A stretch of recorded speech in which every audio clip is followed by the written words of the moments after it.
നമസ്കാരം എല്ലാവർക്കും എൻ്റെ ഒരു പുതിയ വീഡിയോയിലേക്ക് വീണ്ടും സ്വാഗതം. കഴിഞ്ഞ വീഡിയോയിലേക്ക് ഇത് ഷെയർ ചെയ്ത് സപ്പോർട്ട് ചെയ്ത് എല്ലാവർക്കും 1000 നന്ദി. കുറേ പേര് മെസ്സേജ്, കുറേ ഡൗട്ട് ചോദിച്ച ക്വസ്റ്റ്യൻ തന്നെ റിപ്പീറ്റഡ് ആയിട്ടൊക്കെ ചോദിച്ചിട്ടുണ്ട്. എന്തായാലും ഞാൻ 1 by 1 ആയിട്ട് വീഡിയോസ് ഇടുന്നതായിരിക്കും. വീഡിയോ എങ്ങാനും ലേറ്റ് ആയി പോവുകയാണെങ്കിൽ എന്നോട് ക്ഷമിക്കണം. എനിക്ക് സമയവും ഡ്യൂട്ടിയുടെ ഇടയിലും പിന്നെ അറിയാലോ ഫാമിലി ആയിട്ടൊക്കെ ഇരിക്കുമ്പോഴുള്ള ടൈമും കാര്യങ്ങളും എല്ലാം അഡ്ജസ്റ്റ് ചെയ്തിട്ടാണ് ഞാൻ ഓരോ വീഡിയോസ് ഇടുന്നത്. പക്ഷെ നിങ്ങൾക്കുള്ള റിപ്ലൈ ഉറപ്പായി ഞാൻ വീഡിയോസ് ആയിട്ട് ചെയ്യുന്നതായിരിക്കും കേട്ടോ. ആർക്കെങ്കിലും വീഡിയോയുടെ റിപ്ലൈ, അതായത് നിങ്ങൾ ലോങ് ടൈം അയച്ചിട്ട് ഇതുവരെ റിപ്ലൈ ഇട്ടിട്ടില്ലെങ്കിൽ ഉറപ്പായി ഒന്നും കൂടി എനിക്ക് ഇതാക്കണം. എന്താ വെച്ചാൽ ഓരോരുത്തരും ഓരോ വീഡിയോസിന്റെ അടിയിലായതുകൊണ്ട് കുറേ പഴയ വീഡിയോസിന്റെ അടിയിലും കുറേ മെസ്സേജുകൾ കാണുന്നുണ്ട്. അപ്പോൾ എനിക്കത് അപ്ഡേറ്റ് ആയിട്ട് കിട്ടാത്തതുകൊണ്ടാണ് ഞാൻ വീഡിയോ ഇടാനായിട്ട് വൈകി പോകുന്നത്. എന്തായാലും എല്ലാവരുടെ ക്വസ്റ്റ്യനും ആൻസർ ഞാൻ ഉറപ്പായി ഇടുന്നതായിരിക്കും കേട്ടോ. അപ്പോൾ ഇന്നത്തെ വേറൊരു സബ്സ്ക്രൈബറുടെ ക്വസ്റ്റ്യൻ്റെ ആൻസറുമായിട്ടാണ് വന്നിട്ടുള്ളത്. സബ്സ്ക്രൈബർ ചോദിച്ചത് കഴിഞ്ഞാൽ ഗ്യാപ്പ് ഒരു ഇഷ്യൂ ആണോ എന്ന് ചോദിച്ചിട്ടുണ്ടായിരുന്നു UAE ജോലി കിട്ടാനായിട്ട്. അപ്പോൾ അതിൻ്റെ ഒരു ആൻസർ എന്ന് പറഞ്ഞാൽ ഗ്യാപ്പ് വളരെ ഒരു ഇഷ്യൂ തന്നെയാണ്. നിങ്ങൾക്കിപ്പോൾ ഭയങ്കര വലിയ ഗ്യാപ്പ് അല്ലെങ്കിൽ മോർ ദാൻ 6 month ഗ്യാപ്പ് ഉണ്ടെങ്കിൽ ഫസ്റ്റ് ഓഫ് ഓൾ നിങ്ങൾക്ക് എന്താക്കാൻ പറ്റില്ല, DH എക്സാം എഴുതാൻ പറ്റത്തില്ല. അപ്പോൾ എക്സാം എഴുതിയില്ലെങ്കിൽ ലൈസൻസ് കിട്ടില്ല, ഡാറ്റ ഫ്ലോ ചെയ്യാൻ പറ്റത്തില്ല. അപ്പോൾ അങ്ങനത്തെ സംഭവങ്ങളൊന്നും എന്ത് ചെയ്യാൻ പറ്റില്ല, ഗ്യാപ്പ് ഉണ്ടെങ്കിൽ ചെയ്യാൻ പറ്റില്ല.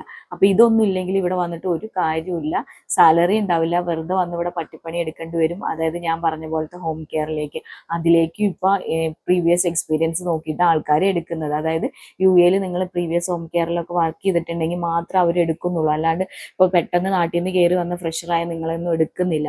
അപ്പോൾ അതൊരു വലിയ ഇഷ്യൂ തന്നെയാണ് ഗ്യാപ്പ്. അപ്പോൾ നിങ്ങൾക്ക് എങ്ങാനും ഗ്യാപ്പ് ഉണ്ടെങ്കിൽ നിങ്ങളത് നികത്തണം. അതായത് കണ്ടിന്യൂസ് എവിടെയെങ്കിലും ഒരു എക്സ്പീരിയൻസ് എടുത്ത് ലൈസൻസ് എടുത്ത് നിങ്ങളുടെ സർട്ടിഫിക്കറ്റ് വെരിഫിക്കേഷൻ എല്ലാം കഴിഞ്ഞ് എന്ത് ചെയ്യാം, ഗുഡ് ഡാറ്റ ഫ്ലോയും കംപ്ലീറ്റ് ചെയ്തിട്ട് ഇങ്ങോട്ട് വന്ന് ജോലി അന്വേഷിക്കുകയാണെങ്കിൽ മാത്രമേ നിങ്ങൾക്ക് എന്താ പറ്റുള്ളൂ, അറ്റ്ലീസ്റ്റ് ഒരു ക്ലിനിക്കിലെങ്കിലും നിങ്ങൾക്ക് ജോലി കിട്ടുള്ളൂ.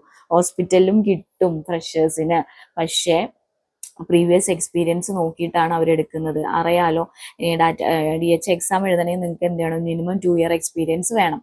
അപ്പോൾ അത് നിങ്ങൾ എന്താക്കണം, എടുത്ത് നല്ലൊരു സ്ഥലത്ത് എക്സ്പീരിയൻസ് ഉണ്ടാക്കിയിട്ട് എന്ത് ചെയ്യാം, ഈ പറഞ്ഞ ഡാറ്റ ഫ്ലോയും എക്സാമും കാര്യങ്ങളും ഒക്കെ ആക്കിയിട്ട് വരുവാണെങ്കിൽ ഉറപ്പായും നിങ്ങൾക്ക് എന്ത് ചെയ്യാം, ഇവിടെ ജോലി എടുക്കാം. ഗ്യാപ്പ് ഉള്ളവരെ എടുക്കത്തില്ല.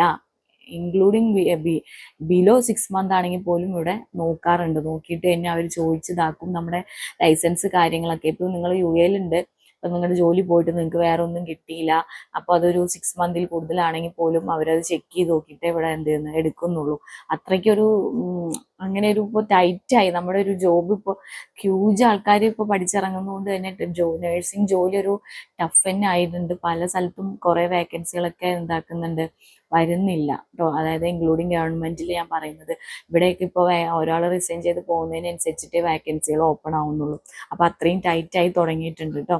അപ്പോൾ അതിൻ്റെ ഇടയ്ക്ക് ഗ്യാപ്പ് എന്ന് പറയുന്നത് ഒരിക്കലും ഇല്ല, അതൊരു റിജക്ഷൻ്റെ ഒരു മെയിൻ ക്രൈറ്റീരിയ ആണ് കേട്ടല്ലോ. അപ്പം ഇതാണ് ആ സബ്സ്ക്രൈബറുടെ ഒരു ക്വസ്റ്റ്യൻ്റെ ആൻസർ എന്ന് പറയുന്നത്. ഇതുപോലത്തെ ഡൗട്ടോ കാര്യങ്ങളോ എന്തെങ്കിലും നിങ്ങൾ ഫേസ് ചെയ്യുകയാണ്, നിങ്ങൾക്ക് എന്തെങ്കിലും അറിയണമെങ്കിലോ ഒക്കെ എനിക്ക് എന്ത് ചെയ്യാം, മെസ്സേജ് അയക്കുക. ഞാൻ വീഡിയോസ് ആയിട്ട് റിപ്ലൈ ചെയ്യുന്നതായിരിക്കും. ആദ്യമായിട്ടാണ് എൻ്റെ ചാനൽ കാണണമെങ്കിൽ ഉറപ്പായും സബ്സ്ക്രൈബ് ചെയ്യണം. ഫേസ്ബുക്കിലാണെങ്കിൽ ഫോളോ ചെയ്ത് ഷെയർ ചെയ്ത് ലൈക്ക് ചെയ്ത് അറിയില്ലാത്തവർക്ക് വേണ്ടിയിട്ട് എന്ത് ചെയ്യാം, ഷെയർ ചെയ്ത് കൊടുക്കണം കേട്ടോ. അപ്പോൾ അവർ അടുത്തൊരു വീഡിയോ ആയിട്ട് വരുന്നതായിരിക്കും. Thank you for watching. By.